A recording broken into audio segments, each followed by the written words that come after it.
keessaniyyuu baga nagaa jiraattan nagaa guddaa isiniin jedhaati.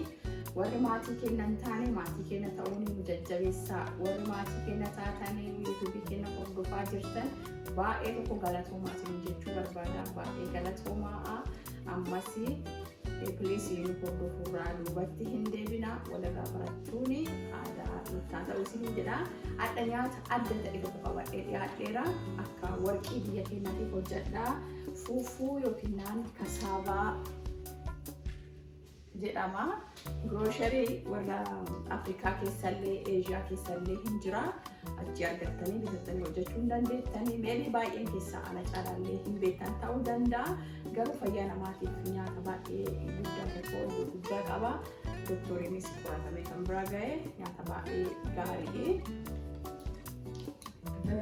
Akka warqii biyya keenyaatiif hojjedhaan inni kun muka irraa hojjetama. Hidda mukaati akkuma warqii jechuudha. Hidda mukaati baay'ee gaarii. Brandii kanatu baay'ee beestii inni kun.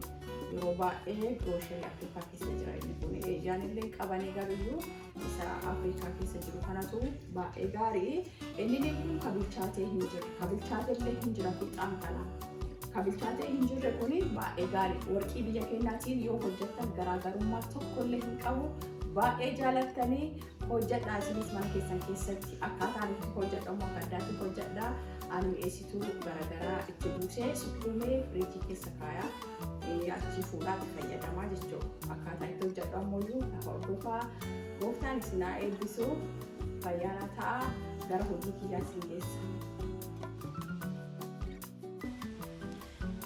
Kunoo kana fakkaataa sirriitti sukkuumamuu qaba. Inni bilchaateeruuf inni hin bilchaanne garaagarummaa inni qabu akkanatti sukkuumamuu qaba. Orgoo gurraattiitti godhee kororimaa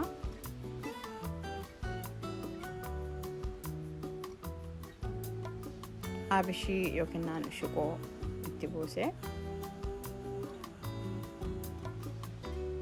kosorata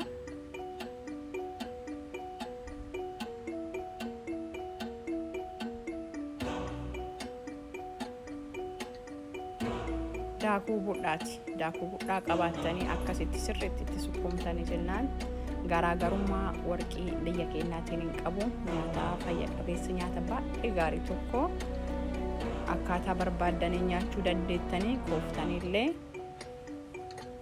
wannuma barbaaddaniin nyaachuu hin danda'ama. Baay'ee nyaata gaarii salaaxaa waliin timaatimii waliin akka biyya keenyaatti illee koofaa gootanii akka namoota hojjetaaru kana jechuun baay'ee tokko mi'a nyaata gaarii.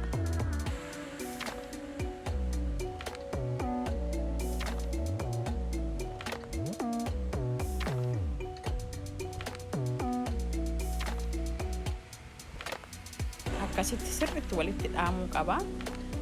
Ana akkas godhee firiijii keessa kaayadhee yeroo dheeraaf achuma fuudhaa fayyadama.